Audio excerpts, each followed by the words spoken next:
గొల్లకుర్మ ఎల్లుండి ఈ నెల 10వ తేదీన ఈ భారతదేశ ప్రధానమంత్రి గౌరవ నరేంద్ర మోదీ గారు హైదరాబాద్కు వస్తున్నారట. వచ్చే ముందు వాళ్ళ యొక్క వాట్సాప్ యూనివర్సిటీ ద్వారా వందలాది ప్రకటనలు చూస్తా ఉన్నాం.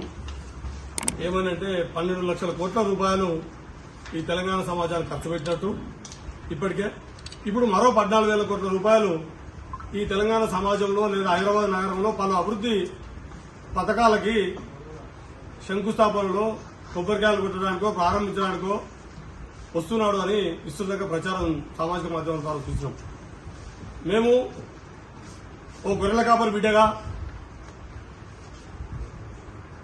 సామాజిక న్యాయాన్ని ఆకాంక్షించే ఒక సామాజిక కార్యకర్తగా నేషనల్ లైవ్ స్టాక్ మిషన్ అనే ఒక స్కీమ్ ను ప్రవేశపెట్టారు 2014లో. దీనికి 16,400 కోట్ల రూపాయలు బడ్జెట్ కేటాయింపులు చేశారు. 2014 ఈ స్కీమ్ మొదలు పెడితే 2021 వరకు దీనికి అప్లికేషన్ పోర్టలే ఓపెన్ కాలేదు.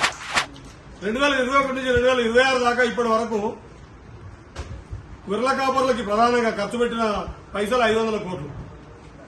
అవి కూడా ఇప్పుడు నిరుపయోగంగా ఈ వృత్తికి ఎలాంటి సంబంధం లేని వాళ్ళకి ఖర్చు పెట్టారు.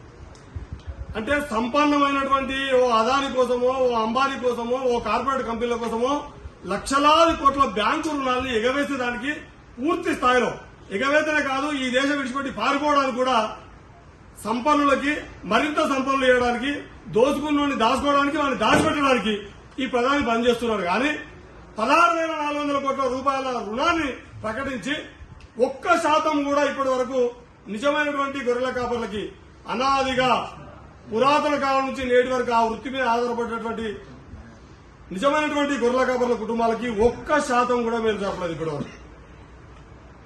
నిజంగా రాతి కాలం నాటి విలువల గురించి పదే పదే గొప్ప సంస్కృతిగా ప్రచారం చేస్తున్నటువంటి ఈ నాయకమన్యులని ఓ గొర్రెల కాపరి బిడ్డగా, ఓ గొల్లకుర్మ నాయకుడిగా, ఓ సామాజిక కార్యకర్తగా అడుగుతున్నా, ఓ ప్రియమైన నాయకులారా, ఈ మానవ సమాజము నాగరికంగా మారడానికి, నాగరికత అభివృద్ధి చెందడానికి ప్రధాన కారణమైనటువంటి పశుపోషణ పట్ల, పాడి పంటల పట్ల ఎందుకు మీకు ఈ నిర్లక్ష్యం?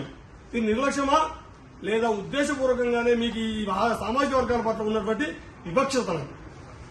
కాబట్టి రేపు ఎల్లుండి హైదరాబాద్ లో ఖచ్చితంగా వీటికి సమాధానం చెప్పిపోవాలి. మీరు పాడి పంటల పట్ల, పశుపోషణ పట్ల మీ వివక్షతని మేము ఇక్కడ యాదవ కుర్మ సంఘాలుగా, వృత్తి సంఘాలుగా మేము ఈరోజు పత్రికాముఖంగా బహిర్గతం చేస్తా ఉన్నాం.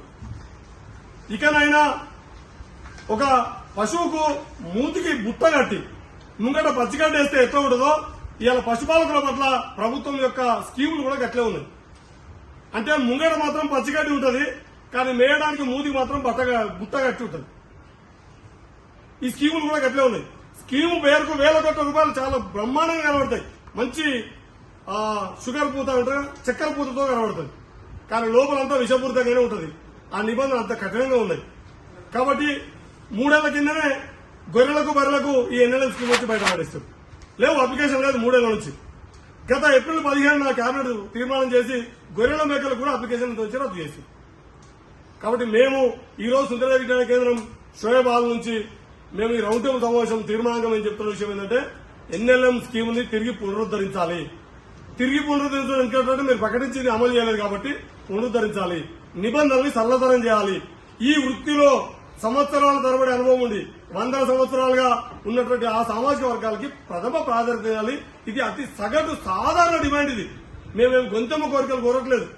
ఎక్కడైనా సరే, ఏ వ్యాపారానికైనా సరే, ఏ వృత్తికైనా సరే ప్రభుత్వం ప్రోత్సాహం ఇచ్చేటప్పుడు వారి వృత్తి నైపుణ్యం అనేది కూడా చాలా కీలకమైంది. ఆ వృత్తిలో వారి అనుభవం అనేది కూడా కీలకమైంది.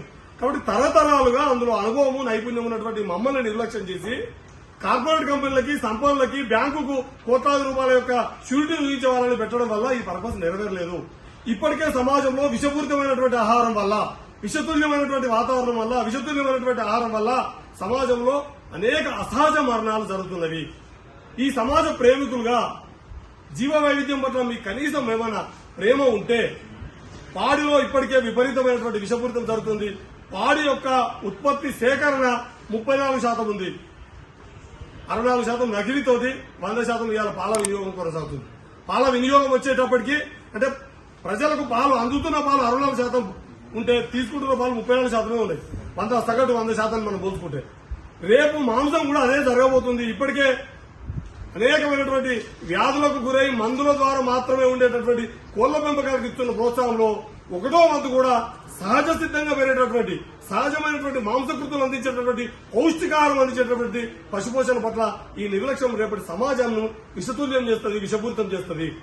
పుష్టికరమైన ఆహారం లేక ఇప్పటికే చాలా మంది మనం చూస్తూ ఉంటాం.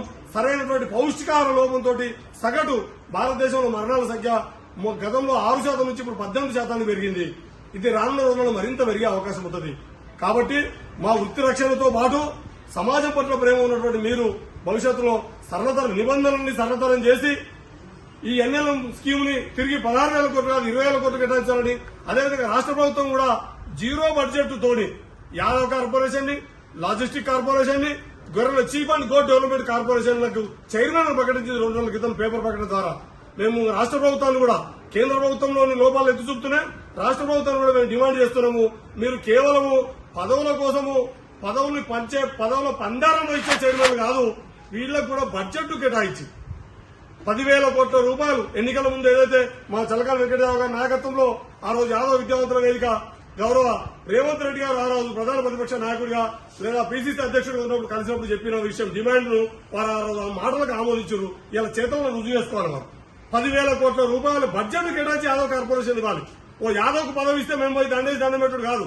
తనకు చేతిలో కనీసం ఓ ముళ్ళుగర్ర ఓ పగ్గాలు చేతులుంటేనే వ్యవసాయం సరిగా చేయగలుగుతారు. ఏది లేదు ఉత్తర కూర్చుని ఏమొస్తుంది.